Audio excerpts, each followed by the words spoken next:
The one thing I want you, before we get started, I want you to know about Genius Makers is that we really work on ourselves, right?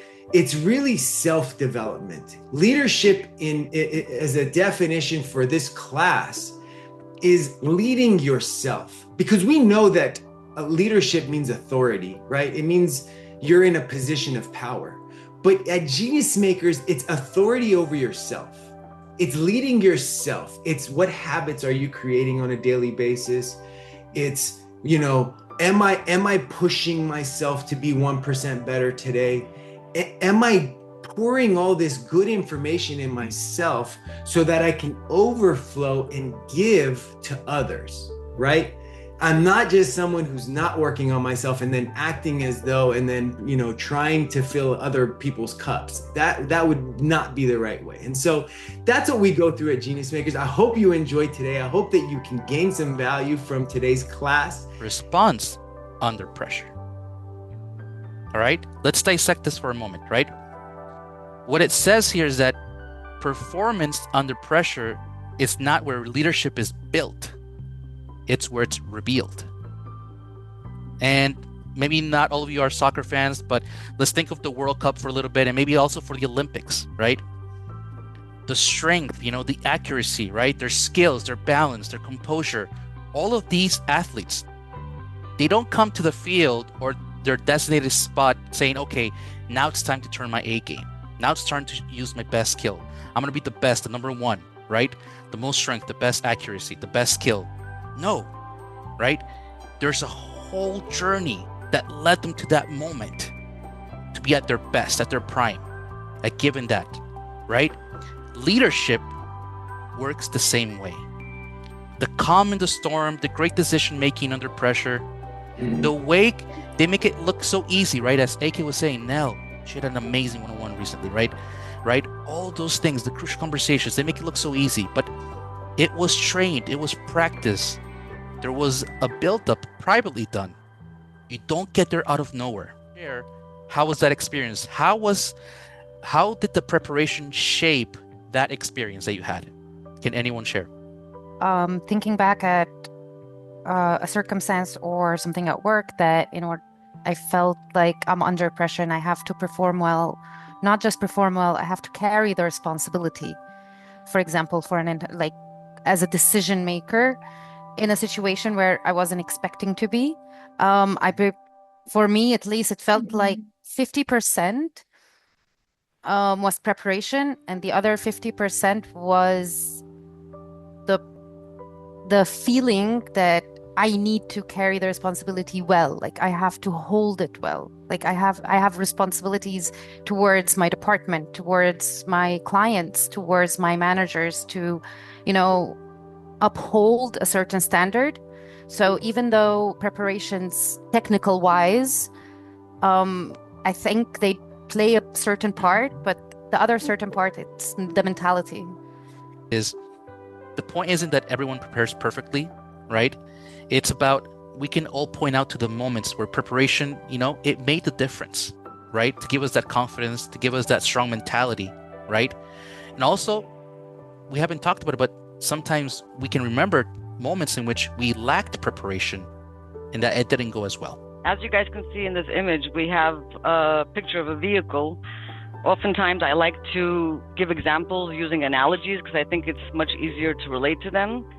And what it shows here is a car with one tire that's deflated. So when you have all tires that are fully inflated, that's one thing. But when you have 3 tires that are perfectly working well and one is not working well, is that car going to perform well? Obviously not, right? Mm-hmm. And sometimes, what if it's more than 1 tire? What if it's 2 tires or 3 tires? Well, then you're really probably not even going to get to your destination. So oftentimes in leadership, we think of, the vehicle only, and the vehicle would represent things like results, performance, productivity, KPIs. But what drives that performance? And that's what we're going to talk about today. What drives the performance? What do we need to do in order to make sure that our tires are fully inflated so we can actually have a smooth ride and get to our destination and hit our goals, our peak, at our best? So let's go through these all. We'll start here with mindset. We just talked about mindset briefly. As we all know, mindset is everything. It's how we think, it's focus, it's optimism, it's self-talk. Ultimately, mindset is our lens. It's the lens through which we see challenges, setbacks, and opportunities. And how we see that lens, how we see through that lens will determine a lot of things. The easy example that I thought about was, imagine that you guys are preparing like an amazing day outdoor in a park. And you're planning on having sun and rainbows and, incredible weather. And what happens instead? It's pouring. Rain down like cats and dogs pouring. What would an unhealthy mindset think about the rain in that situation? It sucks. Yeah. Yeah. It sucks. What else would they think? I'm going no more. I'm sorry? I'm not going no. I'm not going no more. I'm not going anymore. I'm done. Mhm. It's ruined. Yeah. It's over. The day is done. Right? And guess what? What would the result be if you had that kind of mindset? You The ruin day your would be day. ruined. Yeah, it's actually Unproductive. ruined. It's ruined not because of the rain. It's ruined because of your interpretation of what the rain means. So Mhm. it's really important that we have a healthy mindset because that can ultimately determine the outcome. Another example that I could think of is, imagine you guys work really, really hard and you apply for a promotion and you don't get the promotion. What would an unhealthy mindset think if they worked that hard and didn't get the promotion? I suck.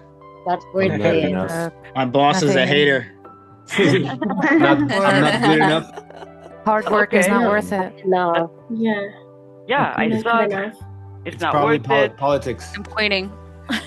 right? It's That's politics. rigged. You're going to start blaming. You might even, take it personal. I'm not good enough. But ultimately, what's going to be the result of that kind of mindset?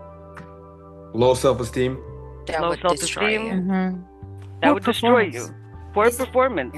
Exactly. Ultimately, that's going to change everything because by having that kind of an unhealthy mindset, you're actually going to reduce your efforts, right? You're probably going to give up. You're going to be discouraged. And what is that going to do? That's actually going to prevent you from ever having an opportunity for another promotion. In this example, the rejection becomes part of your identity. You internalize it. It becomes part of who I am. I'm not good enough. But what about a healthy mindset? How would a healthy mindset see that same situation where they apply, they work hard, and they don't get it? I learned. Then try harder. Try again. And then try harder. Right. I'm Feedback. going to try harder. Sure.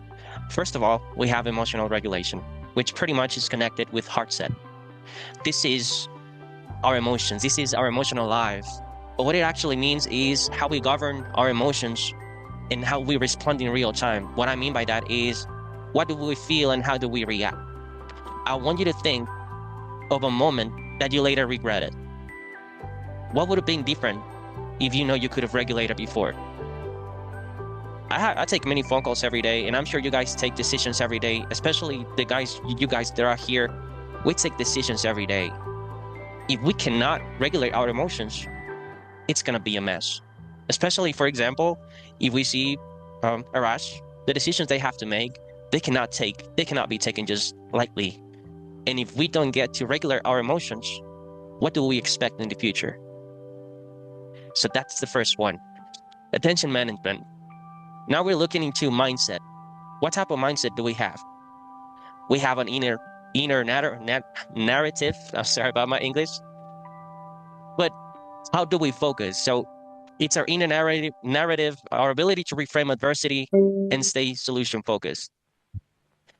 And honestly, here's how I see it. If our mindset is only as strong as our ability to direct our thinking, how strong we actually are. How can we actually be managing something? And let's imagine something. A leader who's not governed, what can we expect again? We'll jump to the third one. Disciplined routines.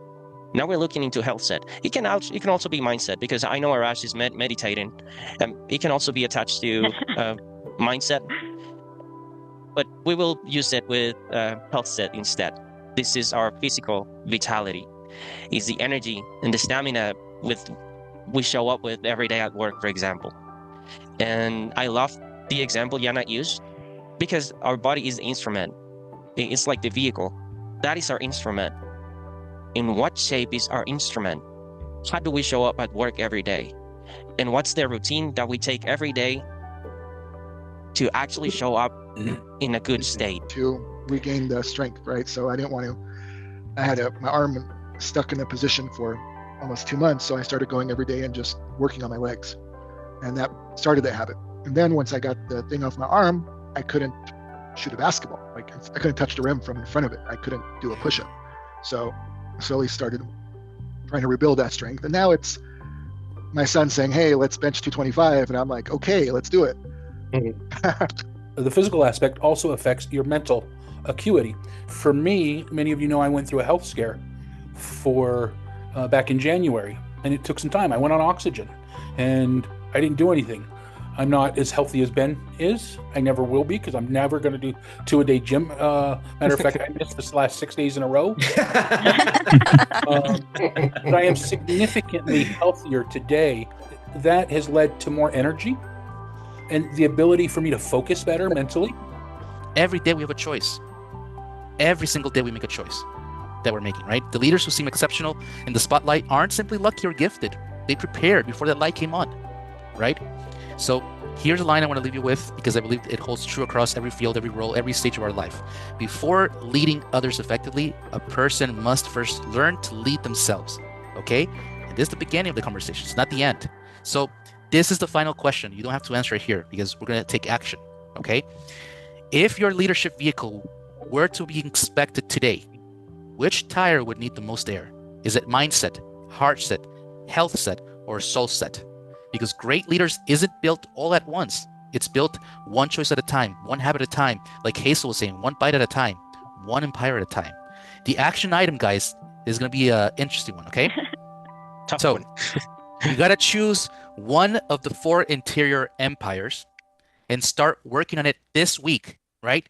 You don't have to wait a week, 2 weeks, right? The choice starts now. The choice starts after we're done with this meeting, right? Instead of using the Genius Maker website, we're going to post, everyone here, we're going to post once a week, every Friday. That means starting tomorrow, a photo of us doing something about it. And we're going to do this for the next 10 weeks, right? Wow. Based on the book, it takes us 66 days to form a habit. Let's start shaping a brighter future for ourselves. If we want to scale up as an organization, if we want to improve our teams, if we want to do better things, greater things, it starts with us. So post a photo of whatever you're doing to improve that. That small bite, that small choice. Starting tomorrow, Genius Maker, Thread, and Teams. All right? It's up to us. The choice is yours.